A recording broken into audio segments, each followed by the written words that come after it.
कोलकाता की एक काली रात ने पूरे देश को हिलाकर रख दिया। एक ट्रेनी डॉक्टर के साथ हुए दरिंदगी के इस हादसे ने इंसानियत को शर्मसार कर दिया है। रेप और मर्डर की ये वारदात जंगल की आग की तरह फैल चुकी है और अब हर जगह इंसाफ की मांग उठ रही है। लेकिन इस केस के पीछे ऐसे छुपे हुए सवाल हैं जो इस कहानी को और भी भयावह बना रहे हैं। आखिर ऐसा क्या हुआ कि एक शांतिपूर्ण आंदोलन अचानक से हिंसा और बर्बादी में बदल गया? कौन हैं वो लोग जो इस साजिश के पीछे हैं? और क्या सच में इस घिनौने अपराध के तार ऊंची सियासत से जुड़े हुए हैं? जानिए इन सवालों के जवाब और उस खौफनाक रात का पूरा सच जो आपके होश उड़ा देगा।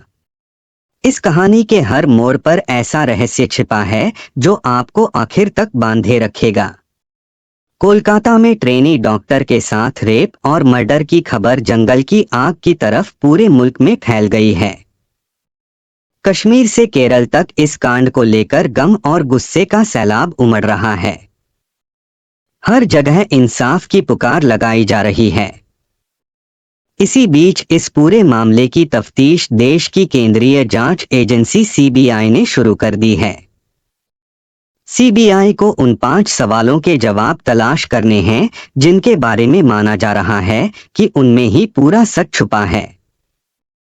कोलकाता रेप एंड मर्डर में देर रात दौखोल यानी लड़कियों की रात। बुधवार यानी 14 अगस्त की रात को कोलकाता के आरजी कर मेडिकल कॉलेज एंड हॉस्पिटल अस्पताल के आंदोलनकारी छात्रों का एजेंडा कुछ ऐसा ही था। अपनी सहकर्मी और दोस्त के साथ हुए बलात्कार और कत्ल की वारदात से गुस्साई लड़कियां इस रात अपनी बात रखने वाली थी। लेकिन इससे पहले कि ऐसा हो पाता, कुछ ऐसा हो गया जिसकी वजह से बात समझ और सुलझ के दायरे से निकलकर बवाल और सवाल के घेरे में जा पहुंची। हुड़दंगियों ने अगवा किया आंदोलन। बवाल ये हुआ कि अचानक सैकड़ों हुड़दंगियों की भीड़ ने आरजी कर मेडिकल कॉलेज अस्पताल पर हमला कर ऐसी तोड़फोड़ वैंडेलाइज्ड मचा दी। अस्पताल में काम करने वाले मुलाजिमों से लेकर मरीजों तक सबकी सांसें हलक में अटक गईं। हालात इस कदर बेकाबू और बेलगाम दिखने लगे कि अस्पताल में तैनात पुलिसकर्मियों के लिए भी अपनी जान बचाने के लाले लग गए। जिसे जिधर मौका मिला वो उधर ही भागकर भीड़ से बचाने की कोशिश में लग गया। उपद्रवियों का हमला था ही कुछ ऐसा कि अस्पताल के इमरजेंसी डिपार्टमेंट का टिकट काउंटर के भी कई अहम हिस्सों को हमलावरों ने चूर चूर कर डाला। भयानक तोड़फोड़ खिड़की दरवाजों से लेकर अलमारियों, बेड और फर्नीचरों के साथ साथ सीलिंग फैन जमीन पर पड़े कराहते नजर आ रहे थे। ये तबाही का सैलाब इतना तेज और भयानक था कि अस्पताल परिसर में मौजूद पुलिस चौकी भी उखड़ गई। जंगल की आग बन चुका कोलकाता हत्याकांड। सवाल यही है कि कोलकाता के आरजी कर मेडिकल कॉलेज में ट्रेनी डॉक्टर की रेप के बाद हत्या का मामला क्या अब जंगल की आग बन चुका है जिसकी आंच में पूरा देश तपता सा महसूस करने लगा? लग तो यही रहा है कि इस घिनौने कांड को लेकर पूरे देश में लोग गुस्से से तमतमा रहे हैं। मगर इस कांड को लेकर हर गुजरते पल के साथ कुछ नया खुलासा सामने आ रहा है जो पूरी घटना को और भी ज्यादा संजीदा और संगीन बना रहा है। जिस बात की आशंका शुरू से ही जताई जा रही थी अब उसको जुबान मिलनी शुरू हो गई है। मेडिकल कॉलेज के रेजिडेंट डॉक्टरों ने आरोप लगाने शुरू कर दिए हैं कि अस्पताल प्रशासन इस संगीन वारदात से जुड़े तमाम सबूतों को मिटाने पर आमादा है। कोलकाता रेप एंड मर्डर का केस पूरे देश में जंगल की आग की तरह फैल रहा है। अस्पताल से सबूत मिटाने साजिश। डॉक्टरों का यहां तक आरोप है कि 14 और 15 अगस्त की दरमियानी रात को जिस तरह से उपद्रवियों ने तोड़फोड़ की, सेमिनार हॉल से महज 20 मीटर की दूरी पर चेस्ट डिपार्टमेंट के ऑफिस में तबाही मचाई और मरम्मत के नाम पर सबूतों के साथ पुलिस के सामने छेड़छाड़ की जाती रही और पुलिस महज तमाशबीन बनी खड़ी रही, उससे इस पूरे मामले में सवालों की झड़ी लगना लाजमी है। अब सवाल ये है कि आखिर इस तोड़फोड़ के पीछे हमलावरों की मंशा क्या थी? क्या वो आंदोलनकारी छात्रों को डराना और आंदोलन से हटाना चाहते थे, या फिर हमलावरों का असली इरादा सीन ऑफ क्राइम को नष्ट कर सारे सबूत मिटा देना था? कहीं ऐसा तो नहीं कि हमलावर अस्पताल प्रशासन और सिस्टम से नाराज होकर अपनी खींच मिटा रहे थे? जाहिर है अब पुलिस को आधी रात का सच जानने के लिए इन्हीं सवालों के जवाब ढूंढना है। हमलावरों का मास्टरमाइंड कौन? अगर तो ये हमलावर आंदोलनकारी छात्रों पर हमला कर उन्हें आंदोलन से पीछे हटने की मजबूर करना चाहते थे, तो फिर शक की सुई सत्ताधारी पार्टी तृणमूल कांग्रेस की तरफ ही घूमती है, क्योंकि ये आंदोलन फिलहाल तृणमूल के ही गले की फांस बना है। बंगाल विधानसभा में विपक्ष के नेता शुभेंदु अधिकारी ने भी कुछ ऐसे ही इल्जाम लगाए हैं।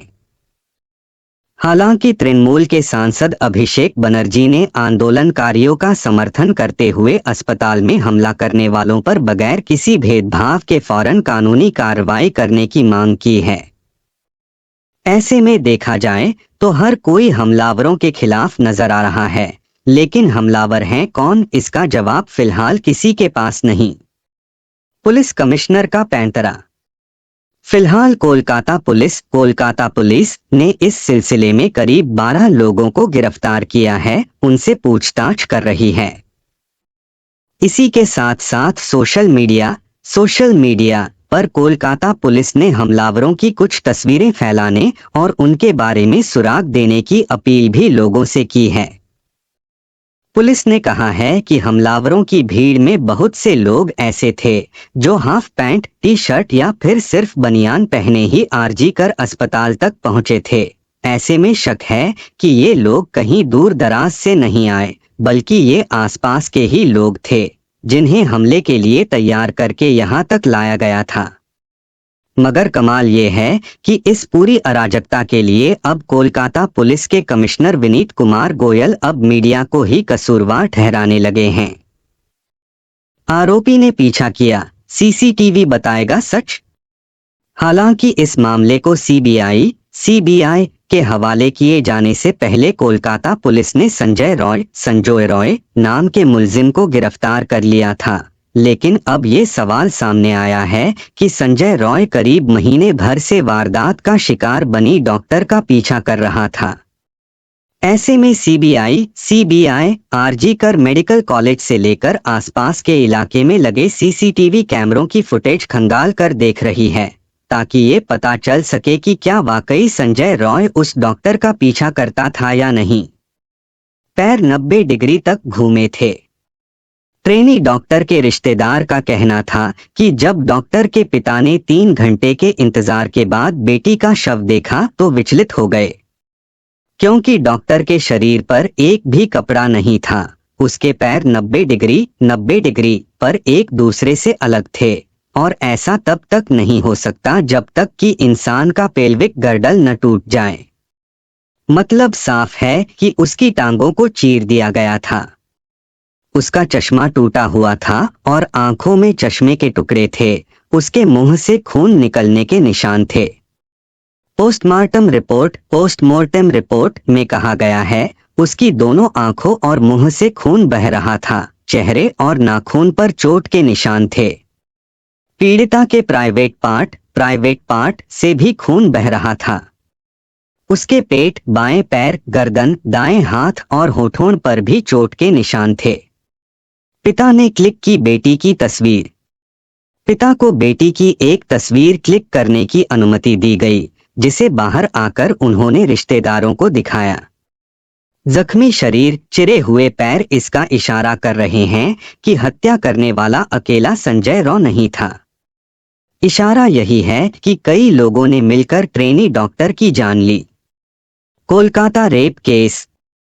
क्या भीड़ में छुपकर आए हमलावर किसी साजिश का हिस्सा हैं? 5 सवालों में छुपा उस खौफनाक रात का पूरा सच। असल में यह हमला किसी बड़ी साजिश और या किसी बड़े नेटवर्क की तरफ से किया गया सुनियोजित प्लान का हिस्सा है, इसका खुलासा तभी हो सकेगा जब हत्या की इस पूरी वारदात की परतें उधेड़ी जाएंगी। मुमकिन है कि एक डॉक्टर की मौत से अलग बड़े कारनामे भी सामने आ सकते हैं।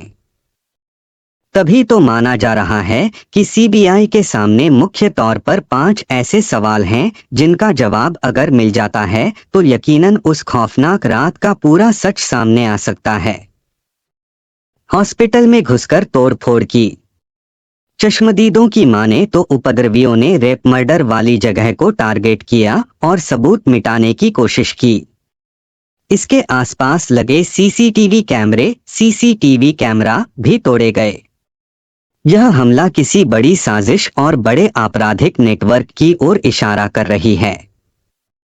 जब हत्या की परतें उधेड़ी जाएंगी तो एक डॉक्टर की मौत से अलग बड़े कारनामे भी सामने आ सकते हैं। क्या किसी की राजदार थी ट्रेनी डॉक्टर? 31 साल की ट्रेनी डॉक्टर की मौत में जिन सवालों से जवाब सीबीआई को तलाशने हैं वह बेहद गंभीर हैं। इसके बाद ही पता चलेगा कि डॉक्टर की हत्या में कितने लोग शामिल हैं। उसके साथ गैंगरेप और मर्डर किसी साजिश के तहत किया गया। क्या मेडिसिन विभाग में पीजी सेकेंड ईयर की स्टूडेंट अस्पताल में हो रही किसी गड़बड़ी की राजदार थी जिससे कई सफेदपोश के चेहरे बेनकाब हो सकते थे? रेप या गैंगरेप? प्राइवेट पार्ट से 151 मिलीग्राम सेमेन मिला। सीबीआई को सबसे पहले यह साफ करना होगा कि महिला ट्रेनी डॉक्टर के साथ रेप हुआ था या गैंगरेप। पोस्टमार्टम रिपोर्ट में मिले साक्ष्य बताते हैं कि उसके प्राइवेट पार्ट से 151 मिलीग्राम सेमेन मिला था। एक्सपर्ट डॉक्टर्स मानते हैं कि इतने बड़ी मात्रा में सीमन एक आदमी का नहीं हो सकता, तो फिर गैंगरेप में कितने लोग शामिल थे? क्या हत्या में कई लोग शामिल? जब पीड़िता के परिजन मौत की खबर सुनकर हॉस्पिटल पहुंचे तो ट्रेनी डॉक्टर का शव बेड पर पड़ा था। उसका एक पैर बेड की एक तरफ और दूसरा 90 डिग्री पर नग्न हालत पर पड़ा था। ऐसा तभी हो सकता है कि जब दोनों पैरों को पकड़कर दो तरफ से खींचा जाए। इसका मतलब है कि इस हत्या में भी कई लोगों की संलिप्तता हो सकती है। ये अतिरिक्त लोग कौन हैं? क्राइम सीन को क्यों बिगाड़ा? मास्टरमाइंड कौन? क्राइम सीन से छेड़छाड़ की खबरें भी आ रही हैं। कोलकाता पुलिस पर इस मामले में तथ्यों को छिपाने के आरोप लगे हैं। बुधवार रात भी उपद्रवी भीड़ ने क्राइम सीन को बिगाड़ने की कोशिश की। सीबीआई के लिए इसे सुलझाना आसान नहीं होगा। कोलकाता पुलिस से पूरी जानकारी निकालना भी सीबीआई के लिए चुनौती होगी। कोलकाता के पुलिस के तथ्य संदिग्ध हैं, जिस पर काफी सवाल खड़े हुए हैं। इस केस में यह जानना जरूरी होगा कि मौत के बाद आत्महत्या की पहली सूचना किसके इशारे पर जारी की गई। ऐसी सूचना जारी करने का मकसद क्या था? 36 घंटे की ड्यूटी के बाद सेमिनार रूम में कैसे पहुंची? मीडिया रिपोर्ट के मुताबिक कि इस केस का आरोपी संजय रॉय की पहुंच अस्पताल के सभी डिपार्टमेंट तक थी। तो क्या उसे ड्यूटी रोस्टर की भी जानकारी थी? ट्रेनी डॉक्टर 36 घंटे तक लगातार ड्यूटी कर रही थी। ड्यूटी के बाद रात 2 बजे डिनर करने के बाद वह स्टाफ रूम में ऊपर गई। फिर वह सेमिनार हॉल में कैसे पहुंची? क्या उसे कोई ले गया? आरोपी संजय के साथ वह कैसे पहुंची?